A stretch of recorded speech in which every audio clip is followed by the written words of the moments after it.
بسم اللہ الرحمن الرحیم۔ غزوہ بدر میں 70 مشرکین مارے گئے اور اتنے ہی قیدی بنائے گئے۔ نامور مقتولین میں ابو جہل، عتبہ، شیبہ بن ربیعہ، ولید بن عتبہ، حنظلہ بن ابی سفیان، حارث بن عامر بن نوفل بن خویلد، امیہ بن خلف شامل تھے۔ ان کی لاشیں مقام بدر کے ایک کنویں میں پھینک دی گئی تھیں۔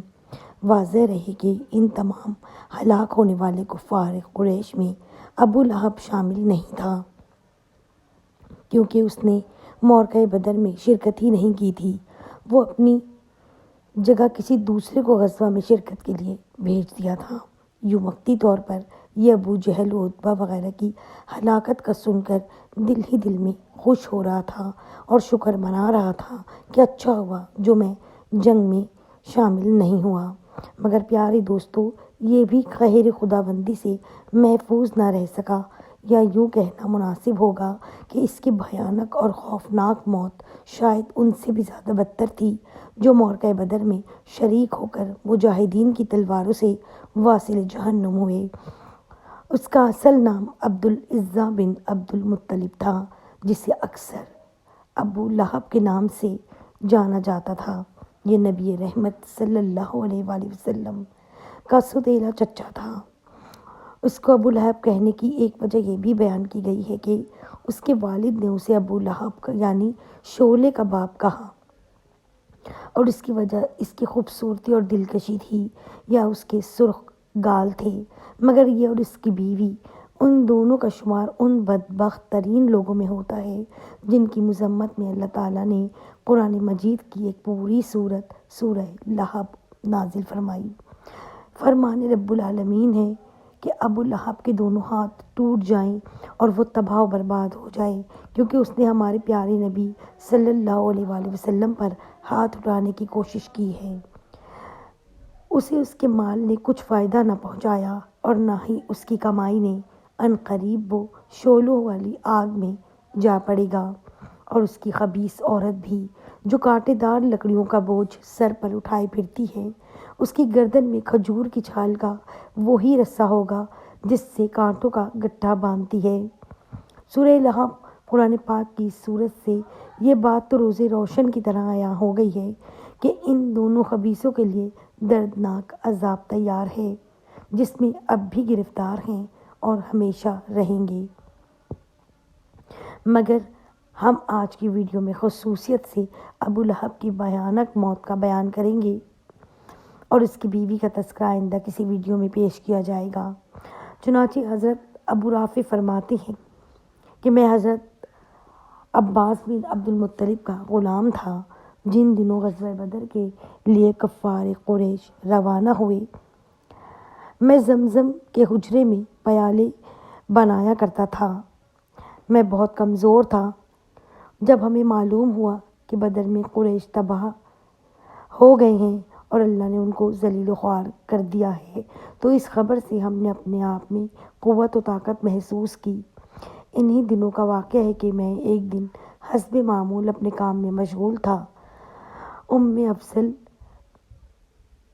میرے پاس بیٹھی تھیں۔ بدر کے واقعے پر ہم بے حد پرمسرت تھے کہ اتنے میں بد کردار ابو لہب اپنے پیر گھسیٹتا ہوا آیا اور خیمے کی رسی پر بیٹھ گیا۔ اس کی پیٹھ میری پیٹھ کی طرف تھی۔ اتنے میں لوگوں کی آوازیں آئیں کہ ابو سفیان بن حارث بن عبدالمطلب آ گیا ہے۔ ابو لہب نے اسے اپنے پاس بلایا اور کہا، بھتیجے، تم ہمیں بدر کے حالات بتاؤ۔ وہ ابو لہب کے پاس بیٹھ گیا اور لوگ اس کے ارد گرد کھڑے ہو گئے۔ ابو سفیان بن حارث کہنے لگا، وہاں کی کچھ خبر نہیں ہے۔ وہاں تو یہ عالم تھا کہ جب ہم لوگ ان سے جنگ کرنا شروع ہوئے تو یوں محسوس ہو رہا تھا کہ گویا ہم ان کے سامنے اپنی گردنیں پیش کر رہے ہیں۔ وہ ہمیں قتل کرتے یا قید کرتے، یہ ان کی مرضی تھی۔ اور خدا کی قسم، میں اپنے لوگوں کو ملامت نہیں کرتا، کیونکہ وہاں تو زمین سے آسمان تک چت کبرے گھوڑوں پر سوار سفید نوجوان لڑ رہے تھے، جو کسی چیز کو باقی نہ چھوڑتے اور نہ کوئی ان کے سامنے کھڑا رہ سکا۔ حضرت ابو رافع رضی اللہ تعالیٰ عنہ کہتے ہیں، میں یہ الفاظ سنے تو مارے جوش کے میرے منہ سے نکلا، یہ فرشتے ہوں گے۔ ابو لہب کا یہ سننا تھا کہ اس نے میرے منہ پر زوردار تماچا رسید کر دیا۔ میں اس پر لپکا تو اس نے مجھے اٹھا کر زمین پر دے مارا اور میرے سینے پر چڑھ کر مجھے مارنے بھی لگا۔ اتنے میں حضرت ام الفضل اٹھیں اور ایک لکڑی اٹھا کر ابو لہب کے سر پر دے ماری اور کہا، جب اس کا مالک یعنی حضرت عباس بن مطلب غائب ہیں تو تو نے اس کو کمزور سمجھ لیا ہے۔ اس سے اس کے سر پر گہرا گھاؤ لگا اور امام طبری لکھتے ہیں کہ یہ چوٹ حضرت ابو رافع نے ہی اس کے سر پر لگائی تھی۔ الغرض وہ چوٹ کھاتے ہی وہاں سے بھاگ کھڑا ہوا۔ اس ذلت کے بعد وہ گھر پہنچا تو اللہ تعالیٰ نے اس پر عدسہ یعنی پھنسی کو مسلط کر دیا۔ عدسہ ایک رسولی کی طرح کا مرض ہے۔ یہ انسانی بدن پر نکلتا ہے جو گلٹی کی طرح ہوتا ہے۔ یہ ایک جان لیوا مرض تھا جس سے مریض ایڑیاں رگڑ رگڑ کر تکلیف سے مرتا۔ اہل عرب اسے ایک جان لیوا وائرس خیال کرتے تھے اور مریض سے دور رہتے۔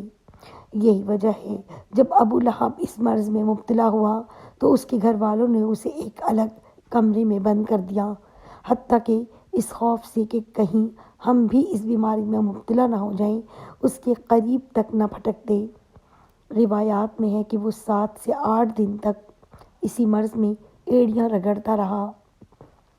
بالآخر ذلت کی موت مر گیا، مگر مرنے کے بعد بھی کوئی اس کی لاش کے قریب تک نہ گیا، اور یوں ہی اس کی لاش کو کمرے میں پڑے 3 دن اور 3 راتیں گزر گئیں، یہاں تک کہ اس کی لاش گلنے سڑنے لگی۔ عدسہ کا زخم پھٹ گیا اور اس میں کیڑوں نے اپنا مسکن بنانا شروع کر دیا۔ جب گھر میں تعفن پھیلا اور اس کے اثرات آس پاس کے گھروں تک پہنچے تو پھر کسی قریشی نے ان سے کہا، تم اس بات پر شرم نہیں کرتے کہ تمہارے باپ کی لاش گھر میں گل سڑ رہی ہے اور تم اسے دفن نہیں کرتے؟ اس پر ابو لہب کے گھر والوں نے کہا، ہم اس بات سے ڈرتے ہیں کہ کہیں ہم بھی عدسہ کا شکار نہ ہو جائیں۔ بالآخر ان سب نے مل کر ابو لہب کی لاش کو ٹھکانے لگانے کی ٹھان لی۔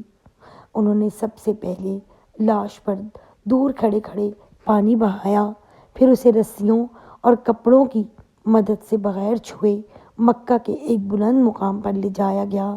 وہاں ایک گڑھا کھودا اور لکڑی کی مدد سے لاش کو اس میں پھینک دیا گیا، پھر اس پر مٹی ڈال کر اوپر بھاری بھرکم پتھر رکھ دیے تاکہ اس کی بوسیدہ لاش سے تعفن نہ پھیلے۔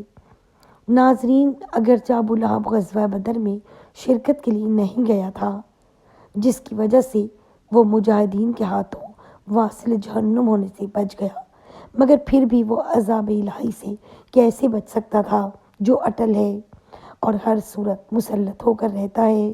دعا ہے اللہ پاک ہمیں ان لوگوں میں شامل فرمائے جن پر اس کا انعام ہوگا اور ہمیں ہدایت کاملہ سے سرفراز فرمائے۔ آمین یا رب العالمین۔